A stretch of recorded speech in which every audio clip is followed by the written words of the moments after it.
So today I've got 3 stock updates for you guys. We're going to talk about Google, we're going to talk about Pepsi, and we're also going to talk about watches of Switzerland today. So I hope you enjoy the video.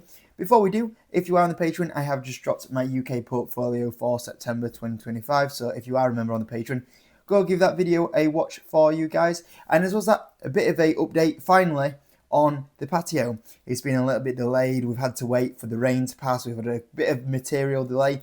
But yesterday, there were no rain. Finally got it finished off. The patio is done, and I've got to say, not too bad at all. A couple of things that I would have done slightly different that I can see that bug me a little bit, but nothing too major. I've got to say the amount of money that was saved by doing it by myself, pretty happy with that. So we're all done on the patio front anyway now. Anyway, let's go on to the first one today. Google. So Google is up 7% today, which is great because as you've seen, it's a big position in my personal portfolio. I think it's my second largest position now in my personal portfolio. And in the eToro portfolio, it is also the largest position in the eToro portfolio. I tell you guys, I just said exactly the same on the UK portfolio. Whenever I'm doing a portfolio update, there's always going to be something that moves dramatically. And when I do my UK portfolio update, typically the stocks go down when I do the update. And same when I did the eToro update. I do the eToro update and then literally in 6 hours time, the largest position shoots up 7%. Honestly, I always time the portfolio reviews like the worst time. So whenever I'm about to do a portfolio review, either the stock market is going to go down or has gone down just before I record it, or I do the portfolio reviews and something goes up afterwards. And yeah, it is what it is. But hey, we're here for the long term, aren't we? But yeah, Google having a good day, which is great because it is my, two certainly large positions in my portfolio. In my personal portfolio, I'm up about 60% at the moment, and that's great because, as most of you guys will be aware, like Google came my number one priority during these dips here to come my largest position. I never got it to my largest position, but I guess the second largest position will do. And what we've seen in the last kind of couple of weeks, especially, a major rally up in Google stock, which is great. I think the market has kind of calmed down with the threat of AI and kind of realized, actually, this company's still going to do okay with the AI situation. And then on top, you've kind of got this antitrust case that's kind of a good outcome for Google at the moment. And I remember a few months ago, maybe last year, maybe the year before. I mean, I think this has been going on for quite a while now, actually. But a lot of people were talking worst case scenario about Google, like, oh, this means Google's going to have to break up. They're going to have to sell certain parts of the business. And I remember thinking, you don't know some of these cases. There's a lot of, it drags out a while. There's a lot of back and forth. And eventually, they settle somewhere in the middle. And obviously that's the same with where Google is that they're set somewhere up in the middle. And they don't have to break up any of the business. They've just kind of got to make sure they're being a little bit more open to other competition, I guess, with some of the things that they do inside the business. I think I also read somewhere that apparently one of the things that has meant that Google have got away with a bit of an easier outcome is because of the AI situation. Apparently that's helped Google and the antitrust situation. So hey, once again, and I guess that means AI is benefiting Google. Overall, Google, obviously, we're up 60% on Google at the moment, and I looked at the share price today and I was thinking, do I take a little bit of profit off the table? And I was thinking, it's kind of like in an awkward place where it's close to where I would take profit off the table, but not exactly there.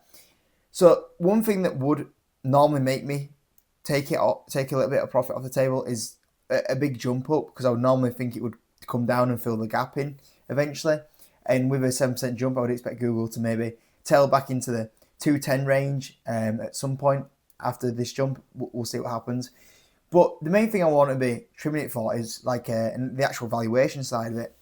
And when I was looking at Google, like, it's still relatively like 21 forward times earnings. I guess with the jump today, it's going to be more 22, 23 forward times earnings, which is a little bit richer than where Google has been for the last few months and maybe year. But it's certainly not like an incredible rich valuation for Google. And that's on a forward P. If we go on the trailing basis, trailing 12 months is about 24 forward times earnings, which historically it's been about 28 times earnings. So it's still, relatively still discounted to where the market currently is at the moment. And I'm thinking the thing as well is like that's the historic valuation, and what we're seeing at the moment is everything's even the S&P is trading at 29 times earnings. So would Google be even higher than it should be 28 times higher or not? I don't know. So yeah, I don't know exactly what to do with Google. I mean, ultimately, like if Google was to be like 10-20% higher, then I'd probably would trim. But I feel like you can just Google should probably still should be maybe a little bit higher than where it is right now. And realistically, I mean, you look at Google and 21 4 times earnings, or if it's 22 4 times earnings, it's not crazy valuation for Google. And it's not a stock that I really want to kind of jump in and out of too much. I think Google is one of the stocks that maybe comes in the hold forever kind of category, if you can call it that.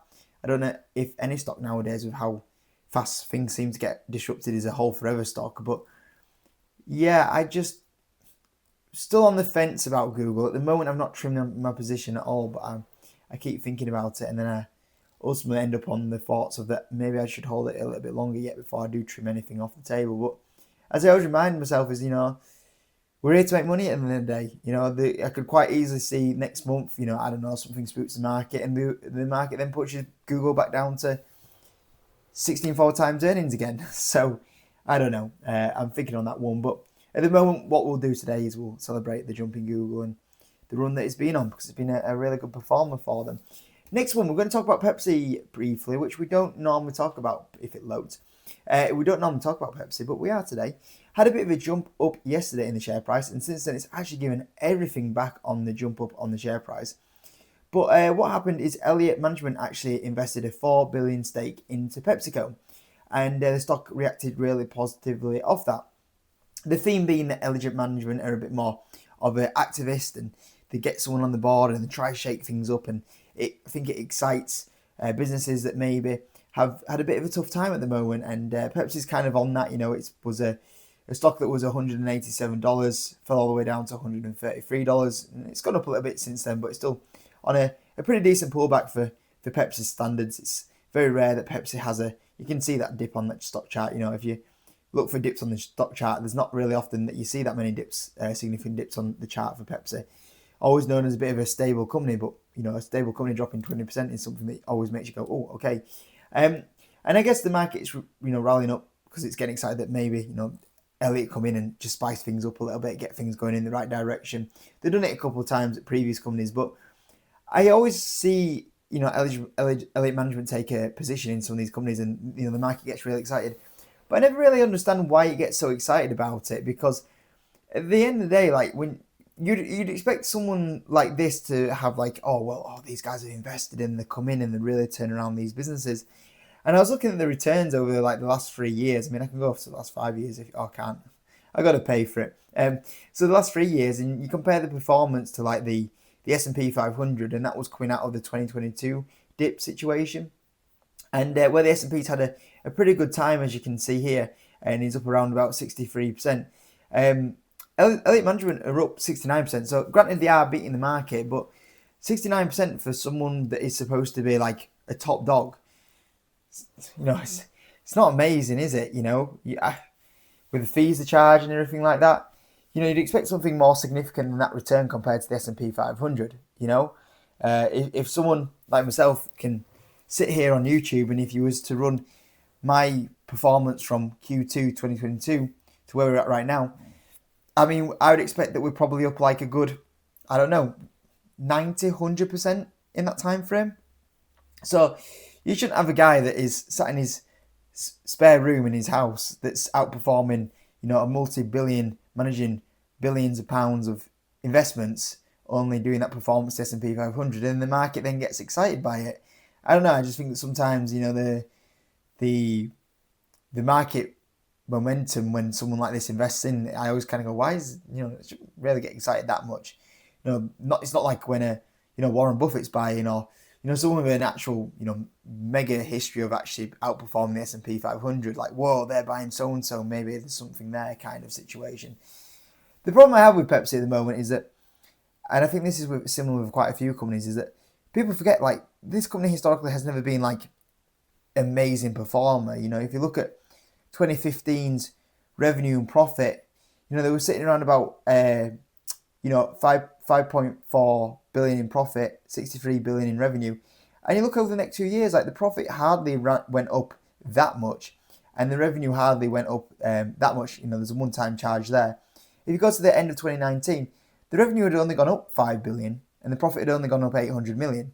Like, it wasn't like a major, performer during that time frame. And there was a big surge up in the revenue and profit in between 2020 and 2023. And I say this about a lot of businesses. The reason why is because the inflation, they were putting the prices up. That's why they all went up a significant amount. And now in the last few years, they're all kind of balancing out that, we can't put prices up because we put it up so much in the last 3 years. We've got to be a little bit competitive here. And that's why the flatline's been. And I think eventually something like Pepsi will then go back into growth once they can put the prices up again. And as well as that, I think the consumer's kind of balancing out from, this is a little bit expensive, not got used to the prices yet. Instead of buying that, 12 pack of, Pepsi bottles, let's go buy the 6 Pepsi bottles. And then eventually the consumer will kind of balance out and probably go back to buying the 12 bottles of Pepsi when, they get more used to the prices. And that sounds quite negative, but I do like Pepsi. It's a quality business, great track record. It's there, whatever happens. You get a dividend off it. I can't even remember what the dividend yield is at the moment. Does it say on the dividend yield? Yeah, so you get nearly a 4% divvy on Pepsi at the moment. But you just run the numbers, and I run the numbers on Pepsi, and when I do run the numbers, on the low side you get 20% upside, high side 43%. Mid side 43%, and on the high side up to 70%. But the 70% is doing 8% revenue growth, which we hadn't seen 8% revenue growth for a long time from Pepsi. 11% profit margins if they can expand those profit margins, and 25 times earnings if they go back up there. So that's, really, they really do execute, and you get a 70% return. That's, like I said to you guys, it's just not enough for me. I aim for 100% return on the mid side at least. Never mind that it's, missing on the high side.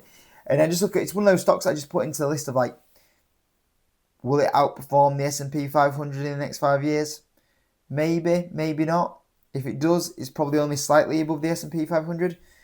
So there's just not enough for me really to kind of invest in here. If I was a bit more of an investor that was, I don't want to sound like, I don't know, don't take this the wrong way, but if I was a bit more of an investor that was wanting to go a bit more defensive, maybe I had so much money, I didn't want to manage to do the stock market and stuff, I just wanted to maintain wealth, Pepsi would probably be one that I'd be interested in, because I'd know that my money would be pretty secure in a company like Pepsi, and then also I'd pick up a lovely 4% dividend yield. That's the thing, is that when I'd say you're at a point in life where you want to, and maybe an older point in life where you're kind of at a point of view where you don't need to chase making money as much and you don't want the work as much, I would say it's kind of a stock that would come under that pile for me. But I'm not at that stage at the moment. I'm still very much aggressively trying to beat the S&P 500. So it won't really come under my category of ones to own right now with the stage of investing that I'm personally in. But like I said, I can understand why people would want to buy it if they were at the right stage of investment, I guess, with Pepsi. And that takes us on to the last stock on this list, which is Watches of Switzerland Group. So up 6% today. Deserved. I would actually argue the case that, in my opinion, Watches of Switzerland Group should be up more today. I'd expect maybe a double-digit bounce up in the stock, especially when you consider the stock in the last few days. Really, if we look at 2025, we came in at about £5.60 on Watches of Switzerland Group, and then it's fallen dramatically since that time frame. And still way below its 2021s, but obviously I don't think that's a good comparable here. But yeah, with all the tariff situation, and the stock has fallen dramatically since its time frame, I think when you consider the valuation and the numbers that they've just reported, yeah, I'd argue the stock should be up a bit more than what it is today. So they came out with an AGM trading update, and I said to you guys, like, with everything going on in the world at the moment, the tariff situation, I just want to see them kind of come in with an inline performance. And they did. But what was also key is that there was a lot of language in here that was like, and it's going quite well, which is kind of like a bit of a, yeah, we're in line. We're probably a little bit ahead, but we don't want to get too carried away with ourselves, because that could change very quickly in this environment that we're in at the moment. So yeah, quietly optimistic is what I read from it. So they said that we are pleased with our performance in the 18 weeks to the 31st of August 2025, and are on track to deliver a good H1 financial year 26 in line with expectations. We have seen consistently strong trading throughout the period. We like that, particularly in the US. Despite the announcement of the increase in tariffs of Swiss imports, that's great because that's going to be a bigger part of the business and the growth driver for the business. And the fact that they've seen no impact with that tariff situation, very good. They said that the stability we saw in the UK luxury watch and jewellery markets in financial year 25 has continued, which is great. Was there a bit of preloading before the tariff situation? Also, was there a bit of a boom at the back end of the year and then a bit of a slowdown coming in? We've seen that. I think we saw that last year, and that hasn't happened, which is great. And we have delivered good year-on-year growth, which is great. They talked about some of their other launches that are going on. They said that e-commerce sales are good. They also mentioned the pre-owned business is still growing really well, which is great because the pre-owned business as well would help them avoid the tariff situation as a whole if that ever did become an issue. And as well as that, they make better margins on that because obviously they're not having to follow Rolex guides on that one as well. They also talked about their outlook here at the moment, and they said that they do not anticipate any material impact from the US tariffs at the moment as well. And they also said that Swiss watch exports in July 2025, which is key because it was after the tariff impact and grew 45% as well. They said they're also going to provide a further update as well on impacts on financial 26 guidance if any or more information is available. Obviously, I think at the moment the 39% tariff situation still lands on Switzerland at the moment. So I'm sure that will be resolved at some point with some sort of trade deal as well. But at the moment, they are managing the situation quite well at the moment. And I look at the stock and it's currently like, 7 times earnings, 8 times earnings. It's a good valuation, for the company. I mean, look at the numbers they're supposed to do. So they're going to go from 1.5 to 1.6 to 1.7 to 1.8. It's pretty decent growth. You look at net profit, 59, 53, 92, and then up to 102 million. That's, really good growth in the profitability here. And it's really, like we say, it's a luxury brand that's doing quite well. Its business is watches that always obviously maintain value and historically always increase in value. It's realistically the only direct way that you can invest into Rolex because it's not a public company and doesn't sell directly to the consumer. And it's 8 times earnings for a luxury company. And you look at what watches Switzerland historically have traded at. So 26 times earnings, 17 times earnings, 15 times earnings. It's, it's a good half of what it normally trades at on a PE ratio point of view. And I don't know what the market is waiting for to re-rate this back up to a 14 times earnings business, because I feel like that's where Watches Switzerland should be, and that's why I'm holding the stock. And you got another decent update here.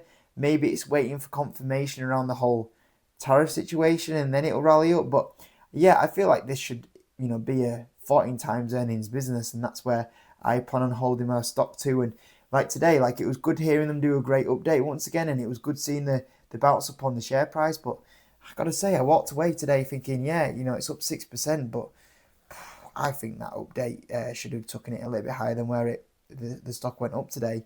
And I think there was even an upgrade as well from the broker, which is great. So yeah, I like that one. I'm really happy they've once again said that things are going okay, and I think this is showing that this is what I like. I like companies that sit at 52-week close and yet financially they're still executing, and you have to be patient. You have to be patient. You don't know when these rewards are going to come in. I don't know if these rewards are going to come in next week, a month's time, 6 months' time. But eventually the market wakes up and goes, hey, that Watches Switzerland group is doing really well and it's a bit too cheap.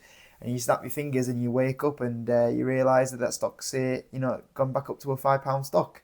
So yeah, I'm happy with that. Not so happy that I think the share price should have been up a bit more, but the main thing for me, as I always say, is that financially they're moving in the right direction, and if they keep doing that, I'll eventually get the rewards on it anyway.